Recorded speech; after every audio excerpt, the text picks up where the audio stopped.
This podcast is brought to you by the AlmaMAC and Scientific Canada. It was recorded on the traditional territories shared between the Haudenosaunee and Anishinaabe nations. Enjoy. I feel like I just butchered that again, even though That's close enough. we just had the conversation. Okay. My research on light adaptation in the fish right now. I'm sitting in a kiddie pool, actually. It's quite nice, Oh, that would be great. but it's man. not very professional. It's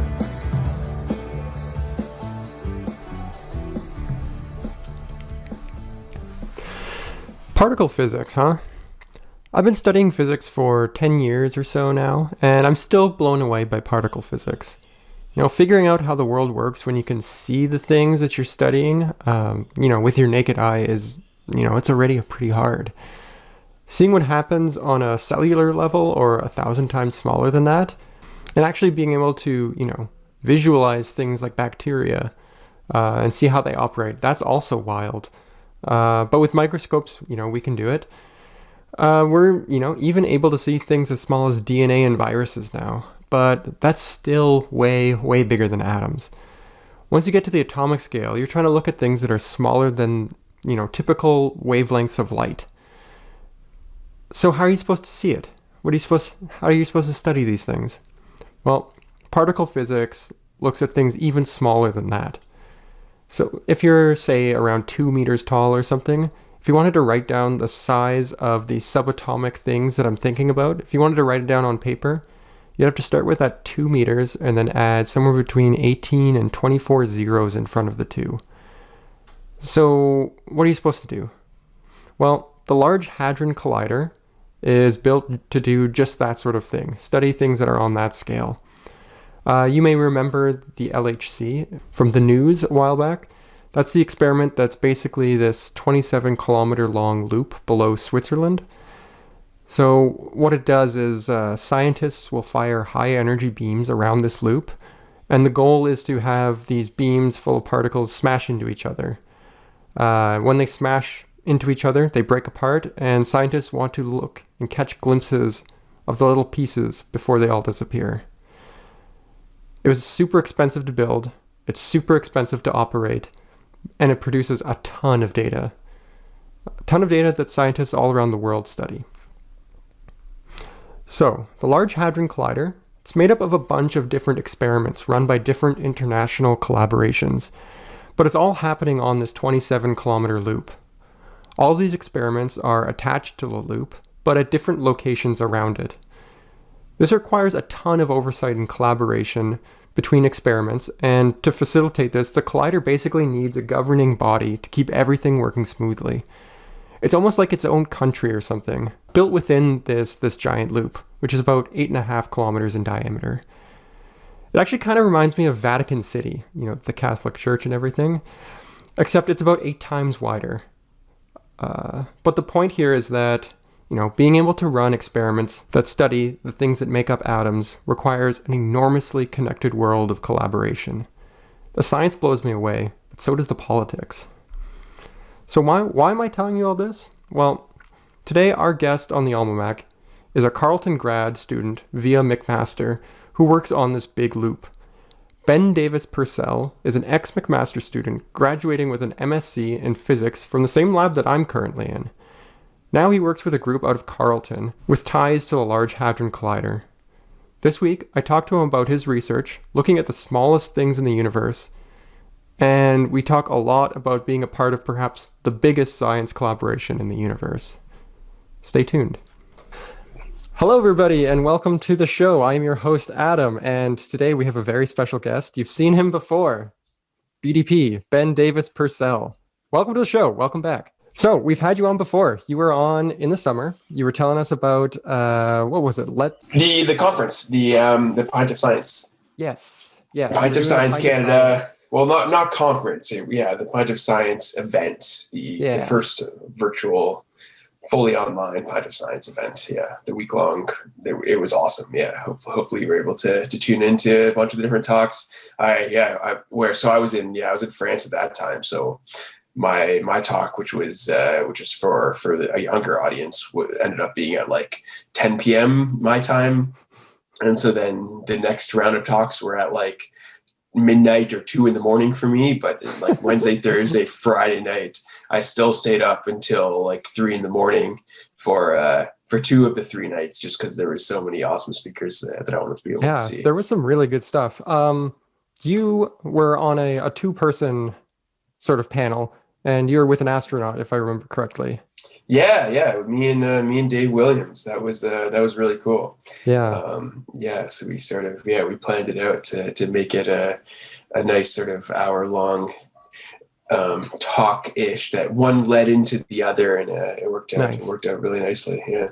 Yeah. So for people who haven't heard our episode or didn't hear your talk, you are a particle physicist, high energy physics, experimental. Yeah, exactly. All of the above. Yeah, that was exactly correct. Experimental particle physicist. Yeah. I think high energy people often use that high energy doesn't necessarily mean particle physics, and I guess particle physics doesn't necessarily mean high energy, though. Yeah, I mean it generally does. But yeah, okay. Often those words, particle physics and high energy, are just interchanged. But yeah, exactly.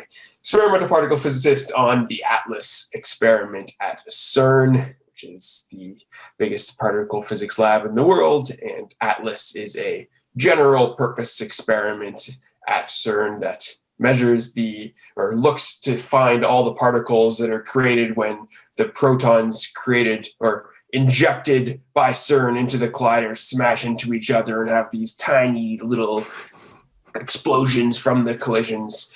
I have to say tiny because like people get mad at me if I say huge explosions, because then people think end of the world, black holes, all that stuff. Sure. But yeah, tiny explosions that create every single particle that possibly exists, and all the ones that we don't even know that exist. And then we measure that and try and see what's going on.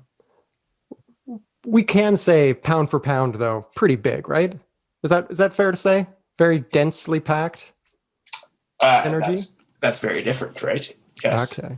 Yeah. You nailed it. Exactly. It is incredibly dense. The energy density is one of the most energy dense, that those collisions at the point of the collision is one of the most energy dense places in the world at the time of the collision. But in terms of the actual size, you are literally smashing 2 protons into each other. So your actual size of your little explosion, if you want to call it that, is the size of 2 protons. So like 10 to the negative 18 meters. So really, really tiny. So maybe you can debunk something really quick for me. What happens if you do create a little black hole in there?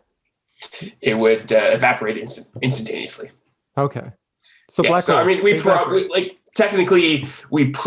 do make many incredibly tiny black holes that last for a sec. You couldn't even write out the number of zeros after the decimal point before getting to the 1, and then leaving a space to then write S for your seconds units before the black hole would have evaporated. You couldn't even write a 0, right? It's like 0.20, 30 zeros. That is how long those tiny black holes last. So it's effectively nothing. But black holes are the epitome of energy density. So yeah. So you are on the ATLAS project, and there are wild collaborations associated with this sort of thing.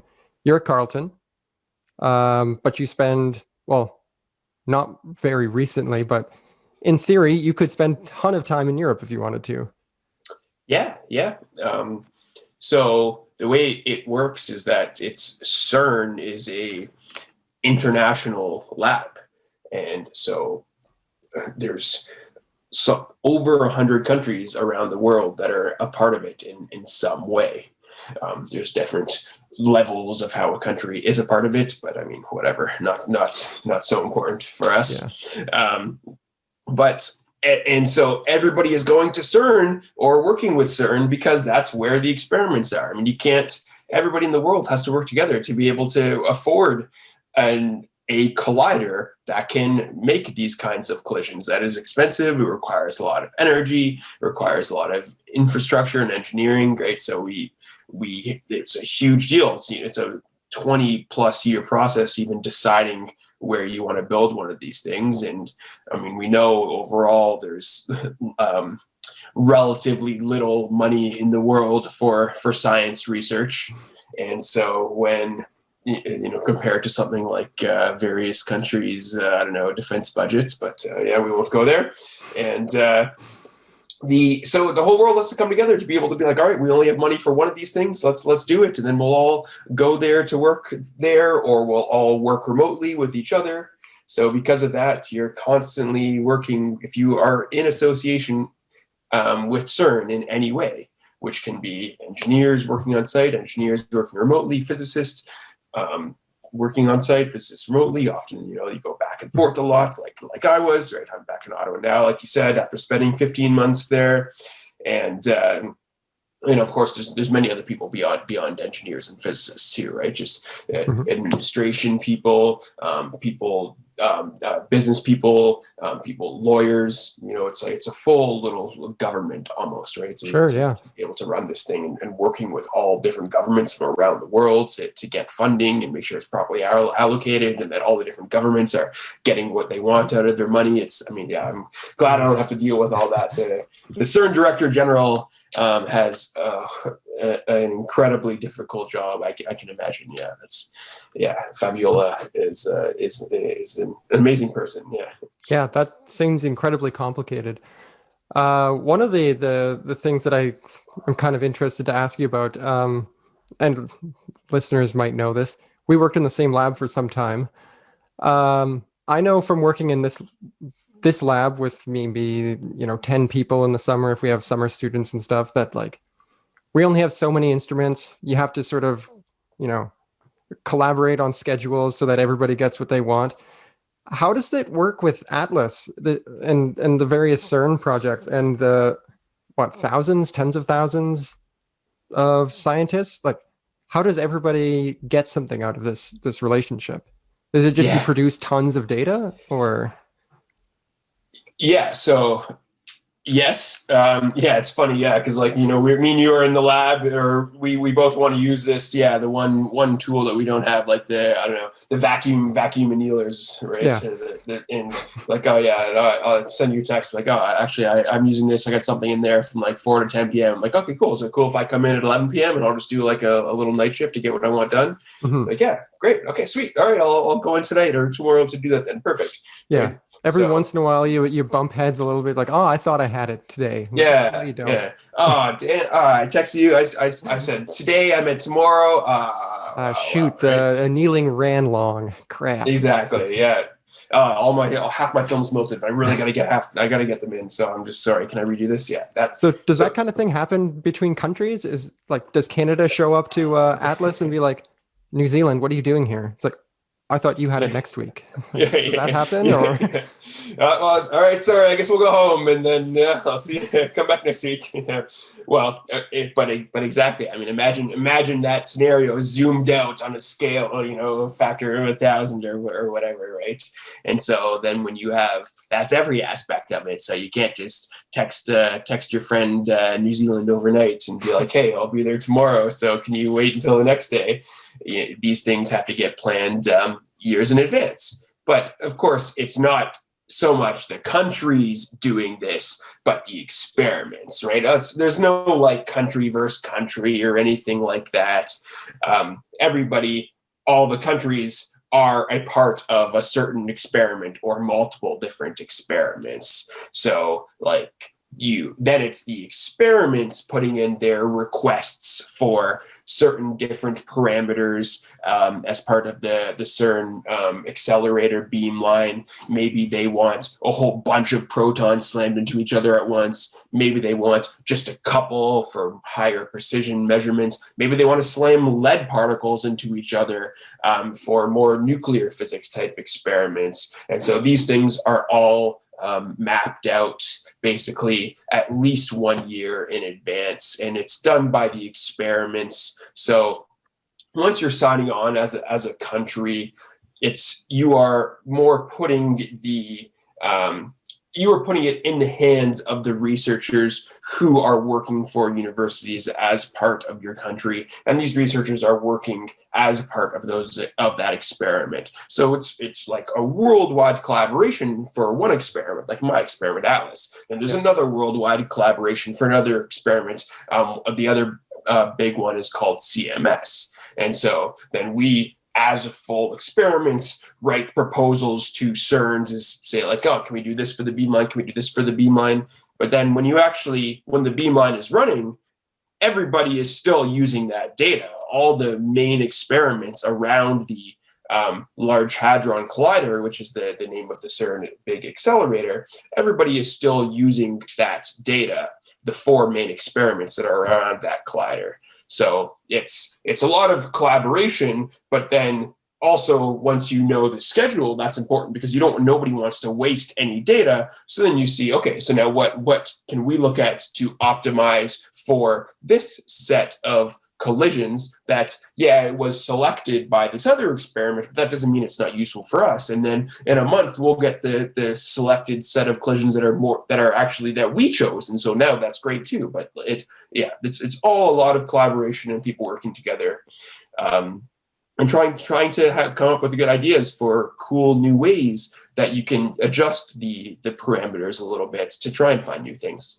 Yeah, that's really cool. I was going to follow up and ask if there's any double dipping in these data sets, but you kind of said, I'm sure there's more nuance to it, but once a data set is collected via some experiment, there's some amount of sharing with other people that are part of, the whole agreement. Like if you create a proposal and you get it accepted and it, your experiment produces a ton of data, other people can request to use the data for other things as well. Is that accurate? Yeah, sort of. So I guess yes, based on what I explained, but I guess to be a little bit more specific. So each experiment only keeps their own data, and they don't share data with experiments until they are all agreeing to share data, which happens all the time to have a more precise measurement, right? If you combine uncertainties from 2 different experiments measuring the same things, you're just going to lower your error bars. So that happens all the time. But you keep your data within each experiment, but you have this one big accelerator ring. And so if the protons are colliding in some certain way based on parameters that an experiment wanted to, then maybe the protons collide down here, and this is Atlas. But then some of those protons keep on going, and then during the same set of beam running, they'll also collide them over this experiment and also collide them over this experiment. And then so each experiment gets their own collisions, but to reset the rate or parameters of the collisions takes a lot of time. So once those parameters are defined, each experiment will get collisions to then make measurements with those parameters. So the experiments are actually built like coaxially around the beamline such that the proton collisions, or the particles colliding into each other, happen right at the center of each experiment. That's so impressive. People are freaking smart. Jesus. Yeah, it's really cool walking down the actual beamline for some of these experiments and seeing like this huge magnet. I'm like I'm just like staring at it like, okay, hold on. So like ask my supervisor, somebody from the tour, like, how does this magnet work? Like you're saying this, you actually turn this thing on, somehow supercool it down to like 4 Kelvin, and this bends a proton. Like, oh yeah, this is just one of these. There's like 100 of these through just this part of the beam. And of course, that's how it works. And 4 Kelvin for the uninitiated is what, minus 269 Celsius, maybe? Yep. Exactly. Yeah. Sick. Still got it. Yeah. One last like nitty gritty detail for like a given experiment. If you were to like go there and do one of your proposed experiments, can you like ballpark for me how big the data sets are? We're talking like gigabyte. Like, could you fit it on an iPod? Yeah, I mean, I don't know how good iPods have gotten these days, but anyways, all right, we're getting this is good. We'll use this as the example. So a standard, yeah, let's say the biggest ones were like 64 gigs, 128 gigs, right? Yeah. So I was doing my own small study. Like, I mean, everybody does their own small studies to try and improve something. So I one of the things I'm working on is our ability to measure electrons specifically in our experiment, how well we know an electron is an electron, basically. And so to download the data sets that I need, I already can't even do that on my computer. I have to use a grid just to download the small data sets that I need, because they total to about 10 of those full capacity iPods, about a terabyte for just my own data set. So the amount of data that CERN actually creates, or I guess it's beyond petabyte. It's ridiculous. And so that really quickly, shoots off into, you're talking, well over terabytes per hour easily. Yeah, and your experiment isn't like, all right, we have everything lined up, push the button, and it's done in like a minute or something. It's not like an easy bake oven situation. You run this for quite a long time, yeah. Oh yeah. I mean, it's the data that I'm analyzing is from 2017 and 2018 right now. I mean, it takes 5 to 20 years to analyze data, and then you can keep on reanalyzing it to improve as you improve your techniques to do things like better measure electrons. So like experiments from the 1980s are still reanalyzing their data. So there's so many things. Like that's the thing, is that everybody's looking at subsets of the same data set, or maybe they're looking at the full data set, but like eliminating different types of particles to look for different types of signatures. And you never run out of different areas to look for different kinds of reactions. That's really cool. So imagining, by the nature of it being so collaborative and only, having one area to do your experiments for the most part, and you not being there right now, suggests to me that there's a lot of stuff that you can do virtually. Like you can meet with people virtually, you can collaborate virtually, and you can access data from home and things like this. Yeah. So has COVID affected your research at all? Yeah. That's a really good question.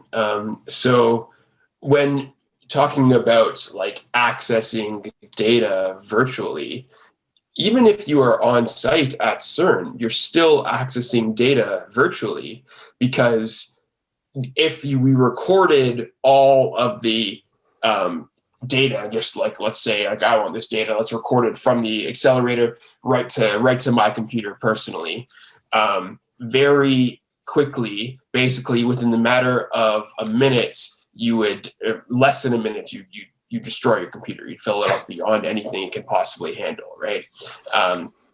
You would actually if you left the normal running of the accelerator without just like doing any sort of data processing that removes some events, you would within less than a year fill the entire capacity that exists in the world to store memory. You would just like that would be it. Nobody could ever store data again. We just don't have the capacity to even do that. Wow. So all of the data gets saved instantly locally on various computing centers, one at CERN and then a bunch of ones different spread out over around the world. And so when you're accessing your data from one of these sites. So even if you are physically at CERN, you might be accessing data that you need, that it happens to be saved at a computing site at Triumph in Vancouver. So Triumph is another lab. I'll shout them out because they're Canada's national lab for nuclear and particle physics. But so they have a computing center for CERN, and so they've got a lot of data stored there. So everybody's always accessing the data remotely. the reason for being at CERN is if you need to actually go down underground to work on the physical experiment there, and just to be there, because that's where the most people in the world are at one time working on the same particle physics experiment as you. So you get to collaborate, see it's a whole physics community there. It's almost like a university where everybody is focused on the same general task, and that is like particle and astrophysics. And so there's like multiple colloquia per week about learning about different things, maybe directly related to what you do, maybe not, but it doesn't matter. It's all super cool, right? Lots of different learning opportunities, lots of networking opportunities. Just going to the cafeteria to have lunch is like a great way to meet people, right? And then there's all these opportunities for outreach events. So sort of like, similar to what we have at universities when we're there. So everything is always remote. I'm always signing in to the CERN computing servers to then access data from various places. I was doing that when I was at CERN. I was doing that when I was working from my office in Carleton 2 years ago, and I'm doing that from my home apartment in Ottawa now. So that aspect hasn't changed at all, mostly at all. I mean, the connection is a little bit slower here, not because of my internet quality, but just because your proximity to the server that you are logging into. Right. So it's a little bit slower, but it's still pretty good. So actually, my connecting to data and data analysis and everything that I would do on a computer is basically completely unaffected by COVID, right? So that's one interesting thing I think about particle physics is that, we are all used to always accessing our data. It's like an upside and a downside, because we never get to actually see or with our hands make the data. We're not like smashing a proton smash. Come on, go smash into each other, right? we're not doing that like we would, take a film and then carefully place it onto water and then stack another film on top of it, right? Like we're like back when I was doing my soft matter research, right? We are using our hands to physically do something with the experiment, and we're also physically manipulating our data, right? What will be our data? We are moving around, and so there's nobody else that can have access to that, right? And even if you can send somebody some sort of set of numbers or photos that you get, but nobody actually will be able to physically replicate that same experience that you had, right? Making those films or whatever. But in these particle physics experiments, everybody's really on the same page, because you get those collisions, you create the data set, and then everybody's accessing that same data set. So COVID made me have to stay home and work from home while I was at CERN, and it is doing the same while I am here. So that aspect hasn't really changed. So in some ways, it's actually quite fortunate to be on a particle physics experiment.